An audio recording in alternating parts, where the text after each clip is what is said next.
Hello, welcome to Word with Liz. I am your host, Liz Omolo. Today, let us talk about how unhealed child sexual trauma can interfere with adult functioning. Child sexual abuse is possibly the most crippling experience that a child can endure. It is a violation of body, boundaries, and trust. Unless identified and dealt with, the emotional and behavioral after effects can stay with the victim.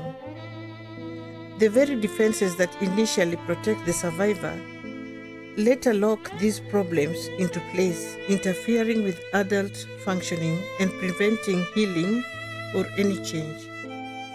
Many of our children are exposed to grown up situations by the very people who ought to be looking out for them, and many times in the safety of our homes.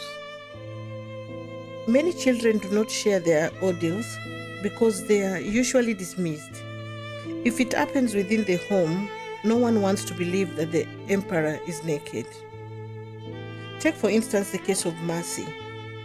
Mercy was alone in a bedroom one afternoon when her cousin walked in and shut the door.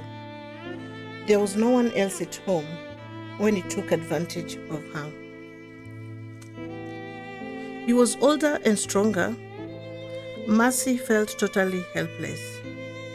The unspeakable happened, and that was the beginning of similar incidents. He took advantage of her, and when it was over, he whispered, "Don't tell anyone. If you do, there'll be consequences." Mercy wiped her tears. The person standing before her was not her cousin anymore, but a total stranger. Never had she seen him as a threat, but now he had not only hurt her, but also threatened her. He had hurt her in a way that her young mind could not fully comprehend. Child sexual abuse is a terrible issue for an innocent mind to wrestle with, and there are a variety of reactions that can follow a victim to adulthood. Some children, despite the threats, may still find the courage to speak to someone about it. Others may choose to keep it as a dirty, shameful secret, and perhaps even blame themselves for what happened. It's therefore very important for parents to listen to their children or pay attention to sudden changes in their personality. Years later, Mercy was haunted by the memory of what had happened that afternoon and many other afternoons that followed. Why didn't she scream? Why didn't she fight back? Why hadn't she locked her bedroom door? Why didn't she tell her parents? Could he have done this to the other sisters? How could she make the memories go away? And this was happening many years later. Then there was the story of Annabelle. Annabelle's father walked into her room one night as she was getting ready to join her stepsisters in bed. He asked her to go to the kitchen to warm his food. Their mother had gone for an overnight prayer at their local church, so Annabelle was at home alone with her stepsisters and her stepfather. She dutifully went to the kitchen and warmed his food, but when she was done, her father was not in the living room. He called out to her to take the food to the bedroom. After placing the food on a bedside stool, she turned to leave, but her father grabbed her hand and asked her to sit down on the bed. "Do you have a boyfriend?" he asked. Annabelle was surprised. She was only 13, so this question seemed quite odd to her. "No, Daddy, boys are silly. I would like to teach you something that will prepare you for future boyfriends." From that night on, her stepfather violated her every chance he got. He made her do unspeakable things in the name of giving her lessons. One day, her class teacher, who had noticed that she could hardly concentrate in class and she was very withdrawn, asked what was going on. Annabelle burst into tears and narrated the whole ordeal to her teacher. When her father was later arrested, her mother blamed her for betraying their father. She blamed Annabelle for sharing a secret with the teacher. This completely ruined their relationship, and Annabel went on to live with her grandmother till she was done with school and later left the nest. As a young woman, Annabella struggled with feelings of unworthiness. She has trouble relating with people. She has had problems with interpersonal relationships. Her self esteem is low. She doesn't know how to heal her memories. Linda was 8 years old when their domestic help started touching her in inappropriate ways. He would carry her on his lap whenever they were home alone and touch her in her private parts. This later turned to full-blown intercourse that went on for years in the safety of their home.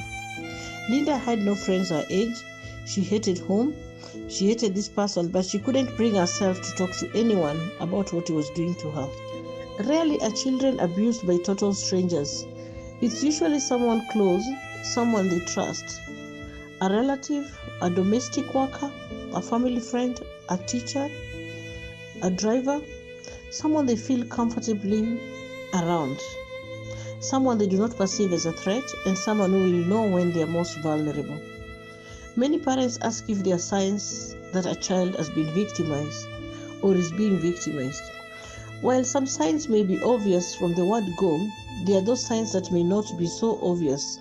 For instance, when the anger is turned inward, the signs may manifest much later. When a child is being abused, they may not tell anyone for a variety of reasons, but there are a range of signs and symptoms. The signs can vary depending on their developmental stage and the circumstances of the abuse, such as how frequent, who is inflicting the abuse, and what kind of abuse is happening. Not every child who shows the signs I will mention has been a victim of sexual abuse, but they are the potential signs that abuse is taking place. The child can become quieter or more distant than usual. The child can become clingy. Unusual fears sometimes around touch, being alone, being with a particular person or a particular place. Then there are the nightmares. The child may experience difficulty concentrating, especially in school. There is the regressive behavior such as bedwetting or soiling after being toilet trained. Another very common sign is showing knowledge of sexual behavior beyond their developmental age. Then there is the self-harm, the acting out, aggression, or destructive behavior. Some children will experience withdrawal from friends and family. Then there are the after effects that a victim of sexual abuse can carry into adulthood. From the moment the abuse begins, or perhaps from the moment the child victim realizes that it could happen again, fear and anxiety become her normal state, a state that easily leads to an adulthood full of anxiety. The victim's life is drenched with fear and dammed with restrictive options. The child victim carries into adulthood a sense that life is fragile. They are angry, they have trouble with interpersonal relations, and suffer from low self-esteem, among other things. Unhealed childhood sexual trauma can totally cripple the adult life. So if you or someone you know have experienced sexual abuse, do not hesitate to get professional help. Word with Liz offers a safe place where you can share your experience. You can reach us through 0724 261196. Thank you for joining me today. For topics of this kind, you can subscribe to Word with Liz.